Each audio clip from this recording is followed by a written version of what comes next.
സത്യനെവിടെയില്ലേ? ഓനിവിടെ ഇല്ല, കടപ്പുറത്ത് കളിക്കാൻ പോയിരിക്കുക. എന്നാ നമുക്ക് അങ്ങോട്ട് പോവാം.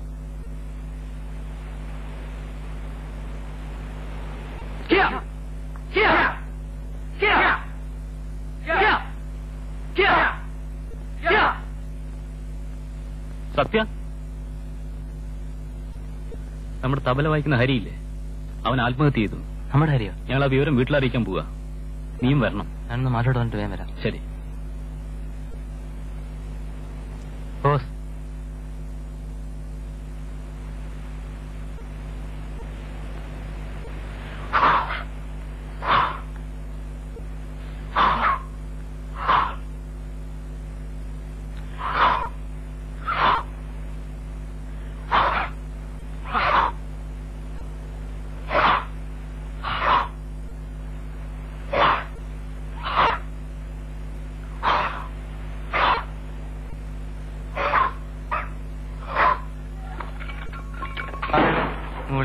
അത് പാറയുടെ മുകളിൽ നിന്നാണ് പണിയെടുക്കുമ്പോൾ കറുപ്പസ്വാമി വീണത്. മൊത്തം പാറ 10 ഏക്കറോളം വലിപ്പത്തിലാണ് ഈ പാറ കിടക്കുന്നത്. ഭൂരിഭാഗം തൊഴിലാളികളും തമിഴ്നാട്ടിൽ നിന്ന ആളുകളാണ്. ആ വന്ന കുടുംബങ്ങളിലെ ഒരാളായിരുന്നു കറുപ്പസ്വാമി. അവിടെ പറ്റി കറുപ്പസ്വാമിയെ മെഡിക്കൽ കോളേജിൽ കൊണ്ടുപോയി. അതിനുശേഷം പാറയെടുത്തുള്ള കൂരകളിലെ ആള് കുറെ കാലം കഴിച്ചു കൂട്ടി. പാറ ഉടമകൾ ഒരു 4 പൈസ പോലും കൊടുത്തില്ലായിരുന്നു. അത് കംപ്ലീറ്റ് പിന്നെ ഇയാളെ ഒഴിവാക്കിയത്. ഈ വളരെ പ്രയാസപ്പെട്ടാണ് ജീവിച്ചിരുന്നത്. 2 പേരും നഷ്ടപ്പെട്ട് ഇഴഞ്ഞ് ജീവിക്കാൻ പോലും കഴിയാത്ത അവസ്ഥയായിരുന്നു.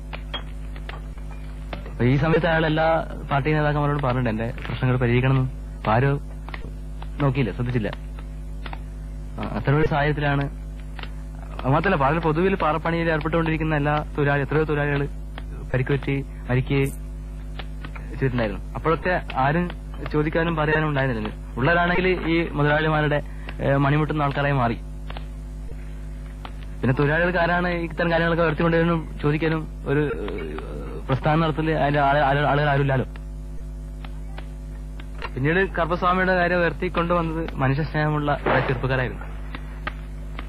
ഈ അങ്ങനെ ഉയർത്തിക്കൊണ്ടുവന്ന പ്രശ്നം ആ നീതിക്ക് വേണ്ടി ഒരുപാട് തൊഴിലാളികളും സ്ത്രീകളും കുട്ടികളടക്കമുള്ള ഒരുപാട് തൊഴിലാളികൾ പങ്കെടുത്തുകൊണ്ട് ഒരു മഹത്തായ സമരമായിട്ട് മാറുകയാണ്. ഈ ന്യായമായ അവകാശ സമരത്തിന് മുന്നിൽ എല്ലാ തൊഴിലാളികളും ജനങ്ങളും അണിനിരക്കുകയാണ്.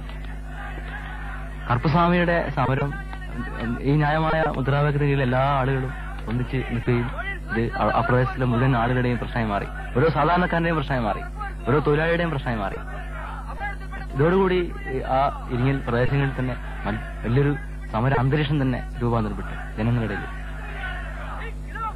ട്രേഡ് യൂണിയൻ നേതൃത്വവും പാറ ഉടമസ്ഥരും കൂടി ഈ സമരത്തെ തകർക്കാൻ വേണ്ടി എല്ലാ തരത്തിലും ഉള്ള നുണപ്രചരണങ്ങളും കുടിലതന്ത്രങ്ങളും ഉപയോഗിച്ചുകൊണ്ട് സമരത്തെ തകർക്കാൻ ശ്രമിച്ചിട്ടുണ്ടായിരുന്നു.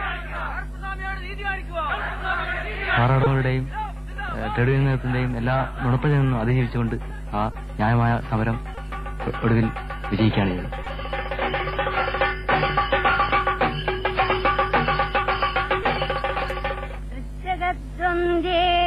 ദേവി കനിയേണമേ പോരിൽ വിജയപ്രദായിനി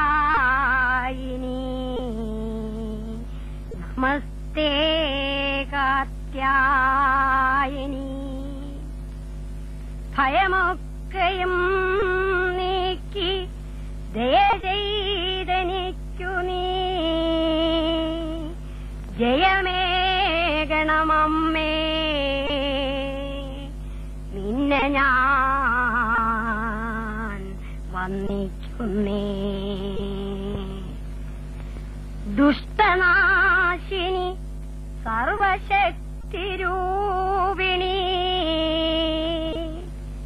നീ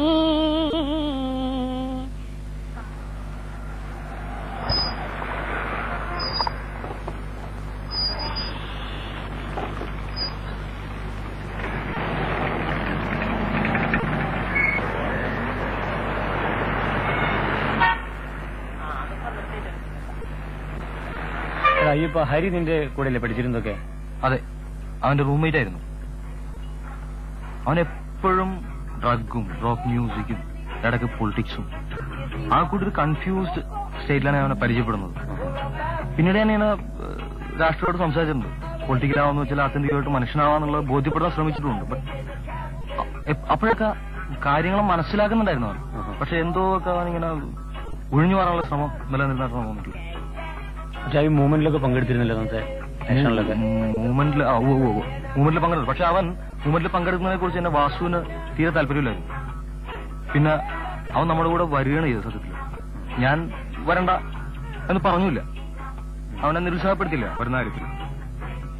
സംഗീതം ഒരു പ്രശ്നം. ഈ മ്യൂസിക് അവന്റെ ജീവിതത്തിന്റെ ഒരു ഭാഗം തന്നെയായിരുന്നു. പക്ഷെ അതിൽ തന്നെ അവൻ രാഷ്ട്രീയക്കാരൻ മ്യൂസിക് പാടില്ല എന്നോ എന്തോ ഒക്കെ ഒരു ധാരണകളായിട്ടാണ് എനിക്ക് തോന്നിയിട്ടുള്ളത്.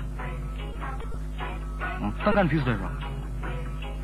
പക്ഷെ നീ അവനല്ല രാഷ്ട്രീയവൽക്കരിക്കാൻ നിന്റെ ഭാഗത്തുനിന്ന് ഒരുപാട് ബോധപൂർവ്വമായിട്ടുള്ള ശ്രമം ഉണ്ടായിരുന്നു. പക്ഷെ എത്രത്തോളം ഞാൻ വിജയിച്ചു എന്നോ എനിക്ക് പറയാനില്ല. എനിക്ക് അവന്റെ സ്റ്റൈൽ ഇഷ്ടമല്ല. പക്ഷെ എനിക്ക് അവനെ വെറുക്കാൻ നിർത്തിട്ടില്ല കേട്ടോ. അവിടെ ഞാൻ പറഞ്ഞിട്ടുണ്ട്, ഒരിക്കലും എനിക്ക് അവനെ വെറുക്കാൻ നിർത്തിട്ടില്ല.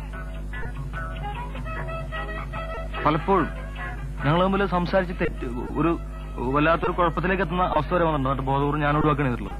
അവൻ ഒന്നിലും എല്ലാത്തിനും ഇങ്ങനെ ഒഴിഞ്ഞു മാറുന്നൊരു രീതിയെ സ്വീകരിച്ചിട്ടുള്ളൂ ഇന്നുവരെ.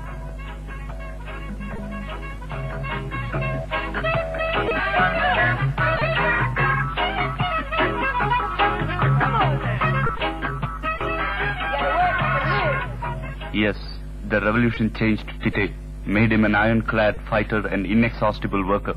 We became convinced of these changes when finally in the same year we arrived on the Isle of Freedom and met with him. Now he knew the answers to the questions which had tormented him in his youth. But one thing hadn't changed. He remained just as modest and indifferent to material comfort.